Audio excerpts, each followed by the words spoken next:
त्यानंतर आपलं कामांचं नियोजन झालं, खत व्यवस्थापन झालं. आता फवारणीचं नियोजन आपल्याला कशा पद्धतीने करायचंय? मी प्रत्येक डाळिंब उत्पादक शेतकऱ्याला सांगू इच्छितो, की ज्या वेळेस आपल्याला आपल्या डाळिंब बागेमध्ये तेलकट डाग दिसेल, देवाच्या कृपेने माझी देवाकडे प्रार्थना राहील, की कुठल्याच डाळिंब उत्पादक शेतकऱ्याच्या डाळिंब बागेमध्ये तेलकट डाग दिसू नये. पण जर आपल्याला आपल्या डाळिंब बागेमध्ये जर तेलकट डाग दिसला, तर आपल्याला सगळ्यात महत्त्वाचं म्हणजे घाबरून जायचं नाहीये.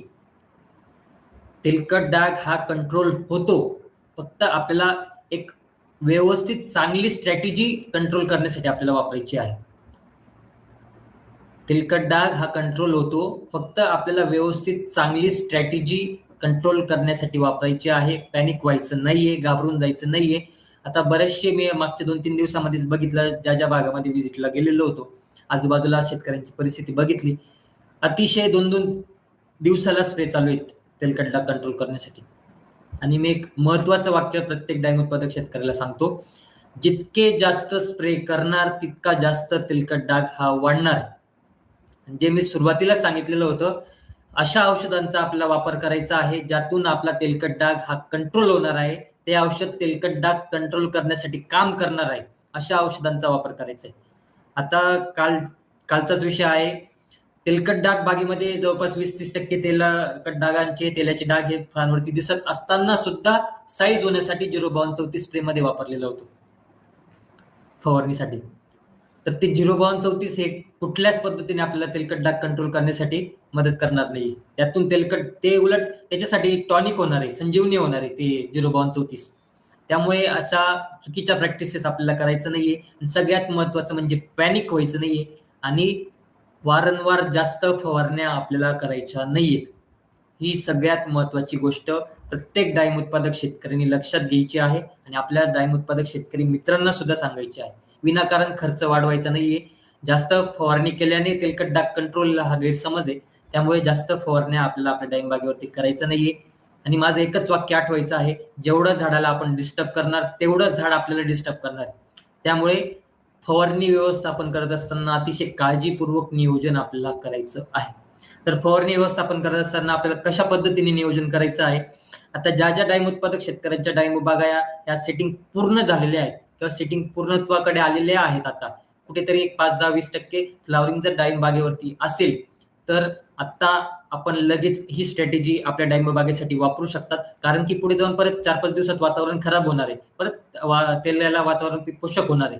त्यामुळे जर आतापासून जर प्रिव्हेंटिव्हमध्ये जर आपण फवारणीचं नियोजन जर चालू केलं, तर आपला वेळ गेल्यानंतर करण्यापेक्षा जसं आपण म्हणतो, की prevention is better than cure. म्हणजे कुठलीही गोष्ट खराब होण्याआधी किंवा कुठल्याही त्या ठिकाणी इन्फेक्शन होण्याआधी जर आपण प्रिव्हेंटिव्हमध्येच त्या ठिकाणी जर काम केलं, तर 100% आपला खर्च सुद्धा वाचणार आहे आणि कुठलाही रोग असेल, कुठलीही कीड असेल, तर ती कंट्रोल करण्यासाठी सुद्धा आपल्याला चांगल्या पद्धतीने रिझल्ट हे त्या ठिकाणी भेटणार आहे. तर आपल्याला सध्याच्या परिस्थितीने कशा पद्धतीने स्ट्रॅटेजी वापरायची आहे, तर तेलकट डाग व्यवस्थापन करण्यासाठी आणि आता हे जे काही स्प्रे मी सांगणार आहे, तर याच्यातून तेलकट डागाबरोबरच बुरशीजन्य डाग सुद्धा कंट्रोल होणार आहेत. आता बरेचसे डाळिंब उत्पादक शेतकरी म्हणतात, की सर तुम्ही ते स्प्रे सांगितलेले होते, पण ते तेलकट डागासाठी सांगितले होते, मग बुरशीसाठी काही स्प्रे घ्यायचा आहे का? तर असं आपल्याला वेगळे स्प्रे घेण्याची आवश्यकता भासणार नाहीये. या स्प्रे मधूनच आपल्याला तेलकट डागाबरोबरच बुरशीजन्य डाग सुद्धा कंट्रोल त्यातून होणार आहे. त्यामुळे वेगळा कुठला स्प्रे लगेच आपल्याला घ्यायचा नाहीये. एकच गोष्ट लक्षात ठेवायची आहे, जास्त स्प्रे आपल्याला टाळायचे आहेत. तर आपल्याला तेलकट डाग नियंत्रणासाठी सगळ्यात पहिले फवारणी घ्यायची आहे हायड्रोजन पेरॉक्साईडची. या ठिकाणी मी कंटेंट पण दिलेला आहे. कंसात तुम्हाला ब्रँडचं नाव दिसत असेल.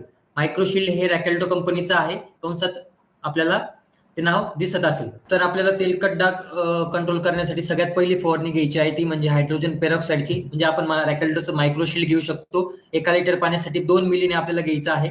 फवारणी करत असताना सगळ्यात महत्त्वाचं म्हणजे सायंकाळी 6 वाजेनंतर किंवा अंधार पडल्यावरतीच सध्याच्या परिस्थितीमध्ये आपल्याला ही फवारणी घ्यायची आहे. सायंकाळी 6, 6:30, 7 नंतर किंवा अंधार पडल्यावरतीच फवारणी घ्यायची आहे. दुपारच्या उन्हात किंवा ज्यावेळेस सूर्यप्रकाश असेल त्यावेळेस आपल्याला ही फवारणी घेणं आपल्याला टाळायचं आहे किंवा घ्यायचीच नाहीये. नंतर फवारणीचं चांगलं कव्हरेज बागेमध्ये होईल. प्रत्येक फुलापर्यंत, फळापर्यंत, पानापर्यंत, झाडाच्या प्रत्येक अवयवापर्यंत फवारणीचं औषध जाईल याची काळजी आपल्याला आपल्या डाळिंब बागेमध्ये घ्यायची आहे. त्यानंतर ही पहिली फवारणी झाल्यानंतर आपल्याला 1 दिवसाचा गॅप द्यायचा आहे. एक दिवस गॅप देऊन मग आपल्याला फवारणी क्रमांक 2 आपल्याला घ्यायचा आहे. म्हणजे जर आता आज संध्याकाळी मी मायक्रोशील्डची 1 लिटर पाण्यासाठी 2 मिलीने घेऊन जर फवारणी जर केली, तर उद्याचा दिवस मला गॅप द्यायचा आहे.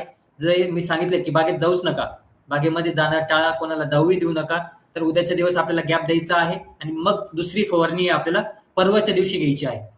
अशा पद्धतीने पहिल्या फवारणीमध्ये मायक्रोशील 1 लिटरसाठी मिली घेऊन सायंकाळी किंवा रात्री फवारणी करून आपल्याला एक दिवस गॅप देऊन मग दुसरी फवारणी घ्यायची आहे. मग दुसऱ्या फवारणीमध्ये आपल्याला काय घ्यायचं आहे?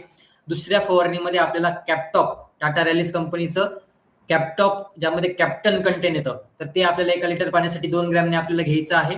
आणि बॅक्टेरिसेल जे युनिव्हर्सल कंपनीचं आहे, ज्यामध्ये 2 ब्रोमो 2 नायट्रोप्रोपेन 1,3 डायोल हे कंटेन येतं, ते आपल्याला 0.4 ग्रॅम 1 लिटर पाण्यासाठी आपल्याला घ्यायचं आहे. कॅप्टॉप 1 लिटर पाण्यासाठी 2 ग्रॅम आणि बॅक्टेरिसेल जे युनिव्हर्सल कंपनीचं येतं, तर ते आपल्याला 1 लिटर पाण्यासाठी 0.4 ग्रॅमने आपल्याला आपल्या डाळिंबागेवरती फवारणी करण्यासाठी आपल्याला घ्यायचं आहे. त्यानंतर ही फवारणी सुद्धा आपल्याला सकाळी लवकर किंवा सायंकाळी आपल्याला थोडंसं उशिरा घ्यायची आहे.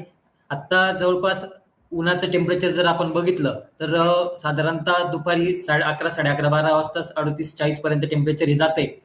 तर आपल्याला फवारणी करत असताना साधारणतः सकाळी 10:30, 10, 10:30च्या आतच फवारणी आपल्याला करून घ्यायची आहे किंवा सायंकाळी 6, 6:30 नंतर फवारणी करायची आहे. 4, 4:30, 5 वाजता सुद्धा फवारणी करणं आपल्याला टाळायचं आहे, जेणेकरून दिवसभर झाडे पूर्णपणे उन्हाने तापलेलं असतं आणि उन्हाने तापलेल्या झाडावरती जर आपण फवारणीचं औषध जर मारायला गेलो, तर त्या ठिकाणी ते पानं भाजल्यासारखी होतात. समजा जर आपण उन्हातून जाऊन आलेलो आहे, उन्हात काम करून आलेलो आहे आणि एकदम थंडगार पाणी जर आपण पिऊन घेतलं किंवा थंडगार पाणी जर आपल्या अंगावर टाकलं, तर तो जो त्रास होतो आपल्याला, तर तो त्रास डाळिंब झाडाला सुद्धा होतो. तर त्यामुळे आपल्याला फवारणी करत असताना एक साधारणतः सायंकाळी जर आपण फवारणी करणार असेल तर रात्री उशिरा करा, सायंकाळी उशिरा करा किंवा एक साधारणतः 6:30-7 नंतरच फवारणी करा. लगेच 4:30-5 वाजता फवारणी करू नका. पानं हे भाजल्यासारखी होऊन जातात. पानांचे जे काही क्लोरोफिल राहतात पानांमध्ये, तर ते सुद्धा डॅमेज त्या ठिकाणी होऊ शकतात. तर त्यामुळे सध्याच्या परिस्थितीमध्ये उन्हाच्या वातावरणामध्ये फवारणी करत असताना आपल्याला काळजी घ्यायची आहे. सकाळी थोडं लवकर करा किंवा सायंकाळी उशिरा आपण ही फवारणी आपण आपल्या डाळिंबागेवरती तेलकट डाग नियंत्रणासाठी आपण करू शकतो. त्यानंतर दुपारच्या उन्हात किंवा ज्यावेळेस एकदम प्रखर सूर्यप्रकाश असतो, तर त्या प्रखर सूर्यप्रकाशात फवारणी घेणं आपल्याला टाळायचं आहे. त्याचबरोबर आपल्याला चांगलं कव्हरेज या फवारणीचं आपल्याला घ्यायचं आहे. त्यानंतर ही दुसरी फवारणी झाल्यानंतर आपल्याला 5 दिवसांनी तिसरी फवारणी आपल्याला घ्यायची आहे. ही दुसरी फवारणी झाल्यानंतर 5 दिवसांनी आपल्याला तिसरी फवारणी घ्यायची आहे किंवा ही जी काही मी आता दुसरी फवारणी सांगितली, कॅप्टॉप आणि बॅक्टेरिसेलची कॅप्टॉप आणि बॅक्टेरिसेलची ही जी दुसरी फवारणी सांगितली, तर हिला आपण ऑप्शनला एक कोनिका आपण घेऊ शकतो. फवारणी क्रमांक 2 मध्येच जर ढगाळ वातावरण असेल, पावसाचं वातावरण असेल आणि सेटिंग पूर्ण झालेली असेल आपल्या डाळिंबागांची, तर अशा परिस्थितीमध्ये सिच्युएशन व्यवस्थित समजून घ्या. ढगाळ वातावरण असेल, पावसाचं वातावरण असेल आणि सेटिंग पूर्ण झालेली असेल, अशा परिस्थितीमध्येच आपण कॅप्टॉप बॅक्टेरिसेल ऐवजी कोनिका 1 लिटर पाण्यासाठी 1.5 ग्रॅमने आपण घेऊ शकतो. व्यवस्थित समजून घ्या. ढगाळ वातावरण असेल किंवा पावसाचं वातावरण असेल आणि सेटिंग पूर्ण झालेली असेल, तरच आपण कोनिका, ज्यामध्ये कासोगामायसिन आणि कॉपर ऑक्सिक्लोराइड येतं, तर ते आपण 1.5 ग्रॅम 1 लिटर पाण्यासाठी घेऊन आपल्या डाळिंब बागेवरती फवारणीसाठी आपण वापरू शकतो. हे सुद्धा सायंकाळी उशिरा 6 वाजेनंतर किंवा अंधार पडल्यावरतीच आपली फवारणी घ्यायची आहे. दुपारी फवारणी घेणं आपल्याला टाळायचं आहे. चांगलं कव्हरेज आपल्याला फवारणीचं घ्यायचं आहे. सध्या बऱ्याचशा डाळिंब उत्पादक शेतकऱ्यांचे फोन जे आलेले होते, ते म्हटले की सर आम्ही आता कोनिका मारले, कॉपर मारले, क्युप्रोफिक्स मारलेला आहे, बोर्डो मारलेला आहे. पण कॉपरचं काम करण्याची पद्धत काय, कशी आहे, तर ती आपल्याला आधी समजून घ्यायची आहे. मगच आपल्याला औषधांचा वापर आपल्याला करायचा आहे. आता 40, 42, 38, 40चं टेम्परेचर आहे आणि एवढ्या टेम्परेचरमध्ये कॉपर हे चांगल्या पद्धतीने आपल्याला रिझल्ट देणार नाहीये. त्याचे अपेक्षित आपल्याला रिझल्ट भेटणार नाही. कारण की कॉपरच्या मॉलिक्यूलला ज्यावेळेस आर्द्रता भेटत असते, कॉपरच्या मॉलिक्यूलला ज्यावेळेस आर्द्रता भेटत असते, तर त्यावेळेस तर ते क्युप्रोसाईन नावाचं केमिकल सिक्रेट करतं आणि ते आपल्याला चांगलं ॲज अ फंगिसाइड म्हणून तिथं आपल्याला त्या ठिकाणी काम करत असतं. पण सध्या वातावरणामध्ये आर्द्रताच नाही, प्रचंड ऊन आहे. तर अशा परिस्थितीमध्ये आपल्याला शक्यतो कॉपर घेणं टाळायचं आहे. पण जर ढगाळ वातावरण झालेलं असेल, पावसाचं वातावरण झालेलं असेल आणि सेटिंग पूर्ण झालेली असेल, तर अशा परिस्थितीमध्ये आपण दुसऱ्या फवारणीमध्ये कॅप्टॉप बॅक्टेरिसेल ऐवजी कोनिका 1 लिटर पाण्यासाठी 1.5 ग्रॅमने घेऊन आपण आपल्या डाळिंब बागेवरती फवारणी हे आपण करू शकतो.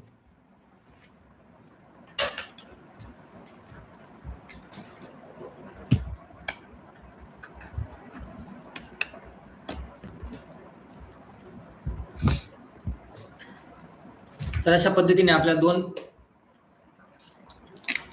दोन स्प्रे आपल्याला करून घ्यायचे आहेत. पहिला मायक्रोशील्डचा, दुसरा कॅप्टॉप बॅक्टेरियल घेऊ शकतो किंवा सेटिंग पूर्ण झालेली असेल आणि जी मी सिच्युएशन सांगितली त्या परिस्थितीमध्ये आपण कोनिका देखील दुसऱ्या फवारणीमध्ये आपण घेऊ शकतो. त्यानंतर आपल्याला ही फवारणी झाल्यानंतर 5 दिवसांनी आपल्याला तिसरी फवारणी घ्यायची आहे. तर या तिसऱ्या फवारणीमध्ये आपल्याला स्कोर, सिजंटा कंपनीचं स्कोर 1 लिटर पाण्यासाठी 0.5 मिलीने आपल्याला घ्यायचं आहे आणि डिफेंडर फसल किंग कंपनीचं हे 1.5 ग्रॅमने आपल्याला 1 लिटर पाण्यासाठी आपल्याला घ्यायचं आहे. तिसऱ्या फवारणीमध्ये आपला सिजंटा कंपनीचा स्कोर 0.5 मिली 1 लिटर पाण्यासाठी, म्हणजे अर्धा मिली 1 लिटर पाण्यासाठी, आणि डिफेंडर 1.5 ग्रॅम 1 लिटर पाण्यासाठी आपल्याला घ्यायचं आहे. स्कोर आणि डिफेंडर हे अतिशय चांगलं कॉम्बिनेशन आहे आपल्याला सगळ्या प्रकारच्या बुरशीजन्य रोगांवरती आणि तेलकट डाग नियंत्रणासाठी अतिशय चांगलं कॉम्बिनेशन त्या ठिकाणी आपल्याला बघायला मिळणार आहे. आणि ऑर्गॅनिक प्लस केमिकलचं अतिशय बेस्ट कॉम्बिनेशन हे त्या ठिकाणी होतं. ऑर्गॅनिक आणि केमिकलचं अतिशय बेस्ट कॉम्बिनेशन होतं. आणि डिफेंडर हे आपल्याला फंगीसाइड सोबतच बॅक्टेरिसाइडचं सुद्धा त्या ठिकाणी आपल्याला करत असतं. तर त्यामुळे आपल्याला तिसऱ्या फवारणीमध्ये स्कोर 1 लिटर पाण्यासाठी 0.5 मिली आणि डिफेंडर 1 लिटर पाण्यासाठी 1.5 ग्रॅम हे आपल्याला घेऊन आपल्याला आपल्या डाळिंब बागेवरती फवारणी करायची आहे. ही सुद्धा फवारणी सकाळी लवकर किंवा सायंकाळी घ्यायची आहे. दुपारच्या उन्हात प्रखर सूर्यप्रकाशात आपल्याला फवारणी घेणं आपल्याला टाळायचं आहे. चांगलं कव्हरेज डाळिंब बागेवरती घ्यायचं आहे. चांगलं कव्हरेज आपल्याला आपल्या डाळिंब बागेवरती घ्यायचं आहे. आणि ही तिसरी फवारणी झाल्यानंतर शेवटची चौथी फवारणी आपल्याला 4 दिवसांनी आपल्याला आपल्या डाळिंब बागेवरती घ्यायची आहे. या 4 फवारणींमध्येच आपल्याला अतिशय चांगल्या पद्धतीने तेलकट डाग नियंत्रणासाठी आपला कंट्रोल हा त्या ठिकाणी भेटणार आहे. तर हे फसल किंगचं डिफेंडर आहे जे की 100% ऑर्गॅनिक आणि रेसिड्यू फ्री आहे. सर्कोस्पोरा झालं, कोलेटोट्रिकम झालं, अल्टरनेरिया झालं या किंवा बॅक्टेरियल ब्लाइट झालं, या सगळ्या रोगांवरती अतिशय चांगल्या पद्धतीने आपल्याला नियंत्रण हे मिळत असतं. जर आपण प्रिव्हेंटिव्ह मध्ये जर स्प्रे घेतले, कुठले रोग कंट्रोल करण्यासाठी जर आपण प्रिव्हेंटिव्ह मध्ये जर आपण स्प्रे घेतले तर अतिशय चांगले रिझल्ट आपल्याला बघायला मिळतील.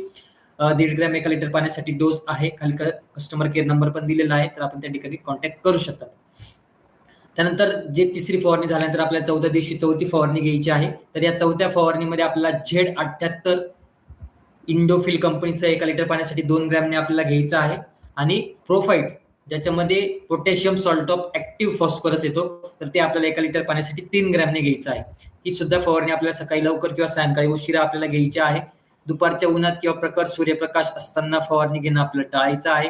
फवारणीचं चांगलं कव्हरेज आपल्याला करून घ्यायचं आहे. Z78 मध्ये झायनेप कंटेन येतं आणि प्रोफाइट मध्ये potassium salt of active phosphorus हे कंटेन येतं. या कंटेन असलेलं आपण कुठलंही प्रोडक्ट आपण घेऊ शकतात. तर या 4 फवारणींचं नियोजन आपल्याला तेलकट डाग नियंत्रणासाठी आपल्याला करायचं आहे. आणि जसं मी दुसऱ्या फवारणीला ऑप्शन दिलेला होता ढगाळ किंवा पावसाच्या वातावरणामध्ये, त्या पद्धतीने जर आपल्या इथे ढगाळ वातावरण झालेलं असेल, पावसाचं वातावरण झालेलं असेल, तर अशा परिस्थितीमध्ये आपल्याला Z78 1 लिटर पाण्यासाठी 2 ग्रॅम घ्यायचं आहे. SK22चं स्कोर प्लस 0.5 ग्रॅमने घ्यायचं आहे. आणि SK22चं PF08 1 लिटर पाण्यासाठी 0.5 ग्रॅमने घेऊन आपल्याला ही फवारणी आपल्या डाळिंब बागेवरती करून घ्यायची आहे. जर ढगाळ आणि पावसाचं वातावरण असेल तर अतिशय चांगले रिझल्ट आपल्याला या जीवाणूंचे बघायला मिळतील. जेवढा आपण जैविककडे आपण भर देऊ या ढगाळ पावसाळी वातावरणामध्ये, तेलकट डाग किंवा तेलाचा सुद्धा जीवाणूचा आहे, तर तो कंट्रोल करण्यासाठी अतिशय चांगले रिझल्ट आपल्याला स्कोर प्लस आणि PF08 बघायला मिळतील. ज्या वेळेस ढगाळ पावसाचं वातावरण तयार होणार आहे, तर त्यावेळेस आपण हे कॉम्बिनेशन तेलकट डागांच्या फवारणीसाठी आपण आपल्या डाळिंब बागेवरती घेऊ शकतो. तर अशा पद्धतीने आपल्याला या 4 फवारणींचं नियोजन आपल्या डाळिंब बागेवरती घ्यायचं आहे. तर स्पोर प्लस PF08 सोबत आपण Z78 बरोबरच अँट्राकॉल घेऊ शकतो, पॉलिराम घेऊ शकतो, कवच घेऊ शकतो, कुमानेल घेऊ शकतो. फक्त आपल्याला कार्बेंडिझम म्हणजे बायोस्टिन झालं, साप झालं, त्यानंतर कॉपर आणि सल्फरयुक्त बुरशीनाशक, कॉपरचं कुठलंही बुरशीनाशक बोर्डो वगैरे झालं, तर मँकोझेब मध्ये म्हणजेच M45 झालं, या बुरशीनाशकांमध्ये शक्यतो कुठलेही बॅसिलस सुडोमोनास या जीवाणूंचा वापर आपल्याला करायचा नाही. अँट्राकॉल, पॉलिराम, कवच, कुमानेल किंवा Z78 या सोबत आपण स्पोर प्लस आणि PF08 यांचा वापर आपण आपल्या डाळिंब बागेवरती तेलकट डाग नियंत्रणासाठी आपण करू शकतो. तर अशा पद्धतीने आपल्याला तेलकट डाग नियंत्रणासाठी एकात्मिक पद्धतीने व्यवस्थापन आपल्याला करायचं आहे. जसं मी सांगितलंय, पाणी व्यवस्थापन असेल, खत व्यवस्थापन असेल आणि या 4 फवारणीचं व्यवस्थापन असेल, तर हे सगळं आपल्याला एकात्मिक व्यवस्थापन आपल्याला करायचं आहे.